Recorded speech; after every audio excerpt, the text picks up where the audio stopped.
Se ele conseguir alinhar uma coisa que ele se identificou que era economia com o esporte, que é extremamente apaixonante, eu acho que ele vai desempenhar também um trabalho ainda melhor.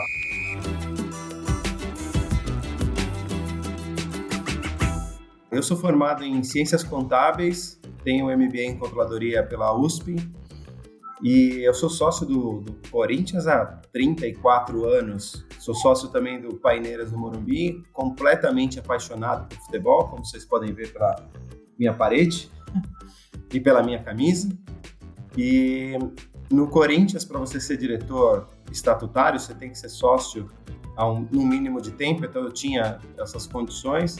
Hoje sou CFO de um grande grupo de comunicação e é um cargo convidado pelo presidente para ser diretor. É um cargo não remunerado, é diretoria estatutária. No início de 2021, o presidente do Ilho, atual presidente do Corinthians, me convidou novamente para ser diretor. Estou lá há cerca de 2 anos, ajudando nas finanças do clube.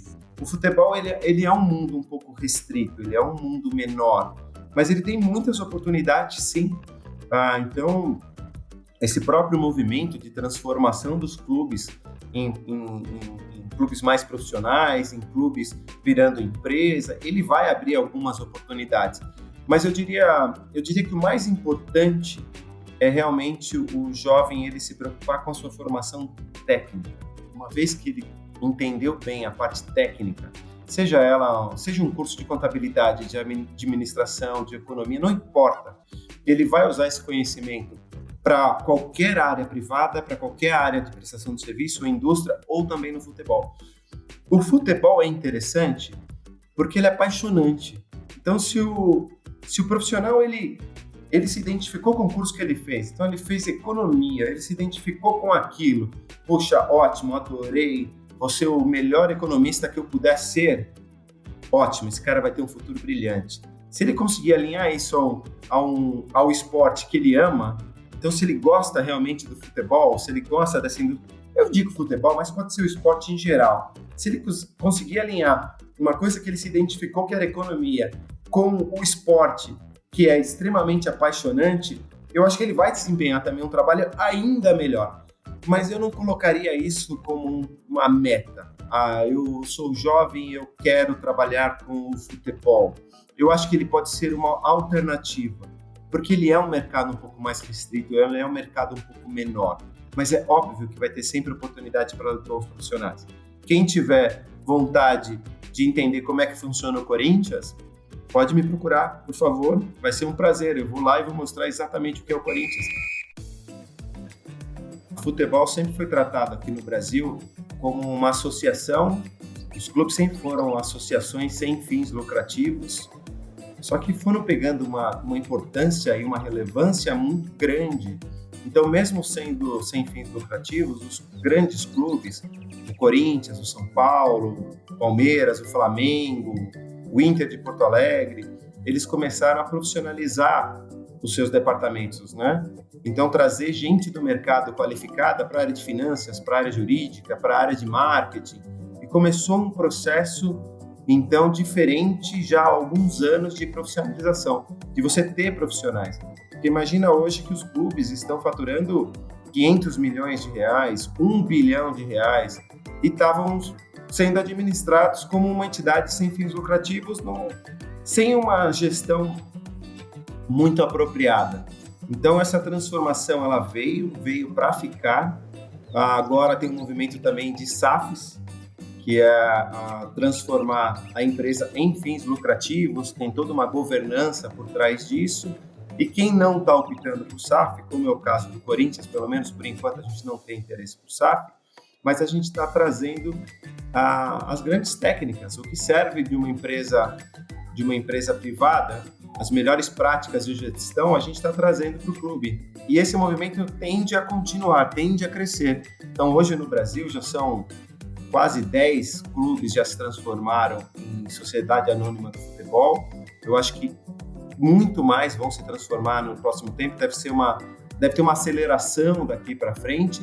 Então, foi um mecanismo que trouxeram para o mundo do futebol, que é um pouco você separar o futebol do clube social.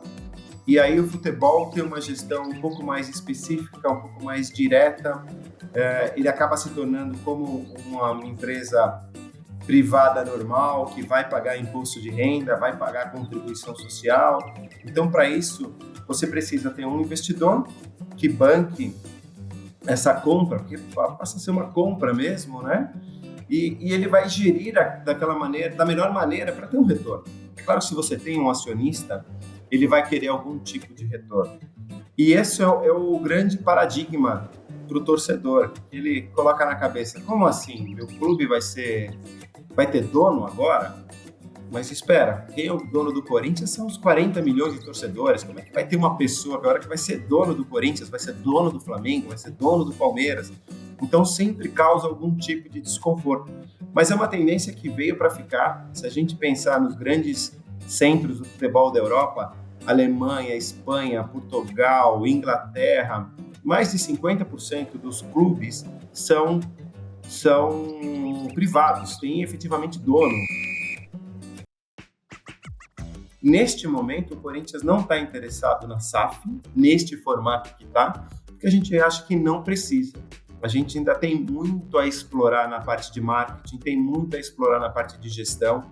O Corinthians, há 2 anos, também no meio de uma pandemia, não vamos esquecer que a gente viveu uma pandemia importante, durante 2 anos, praticamente as atividades ficaram paradas, não tinha público nos estádios, isso impactou bastante, o negócio do futebol foi muito impactado. O Corinthians valia um preço. 2 anos depois, com a atividade de volta no futebol e também com que a gente conseguiu reverter de situação negativa. O Corinthians tinha uma dívida crescente, a gente conseguiu estabilizar essa dívida. O Corinthians vinha de 3, 4 anos de déficits operacionais muito importantes, a gente conseguiu transformar em superávit operacional. Então, só para exemplificar, em 2020 a gente teve um déficit operacional de 50 milhões de reais. Em 2021, a gente transformou isso em 50 milhões de reais positivo, um superávit. Então, foi uma melhora de 100 milhões de um ano para outro. Então, hoje, o clube vale mais do que valia há cerca de 2 anos. Para este ano de 2022, a gente espera bater um recorde de receita. E como é que você conquista isso? Como é que você consegue isso? Profissionalizando, trazendo para dentro do clube do futebol as melhores práticas de gestão. Eu sou executivo de multinacional, então as melhores práticas que eu tenho na empresa que eu trabalho, eu procuro trazer para o Corinthians, com a ajuda da Falcone, com a ajuda da KPMG, com a ajuda de outros profissionais. Então o nosso presidente ele se preocupou com isso.